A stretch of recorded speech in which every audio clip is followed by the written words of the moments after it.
1xBet নামের একটি জুয়া কোম্পানির বিজ্ঞাপন সাকিবের ফেসবুকে পোস্ট করা হয় শনিবার বিকেল 5:26 আমি ক্রিকেটার সাকিব বা ব্যক্তি সাকিব কোনোটাই বুঝি না। আমি বুঝি সাকিব মানে অনৈতিক স্বার্থলোভী। একটা মানুষের টাকার কত লোভ হলে ক্রিকেটার থেকে এমপিএল আসান হয়, আবার কখনো শোরুমাল আসান হয়, আবার কখনো ব্যবসায় আসান হয়, আবার কখনো জুয়া আসান হয়। অথচ তার ক্রিকেট পাড়ায় থাকার কথা ছিল, কিন্তু সে টাকার লোভে, ক্ষমতার লোভে এইসব অনৈতিক কর্মকাণ্ডগুলো করে বেড়াইতেছে। আবার এখানে নাকি লাখ লাখ মানুষ ফলো করে, বার্থডে সেলিব্রেশন করে।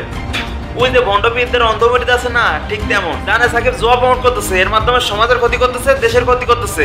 তারপর কিছু আজারে পোলাপান আছে যারা সাকিবের বার্থডে উইশ করতেছে, বার্থডে পালন করতেছে। কেন রে ভাই? ওকে কেন তোর ফলো করতে হবে? ওকে কেন তোর আইডল মানতে হবে?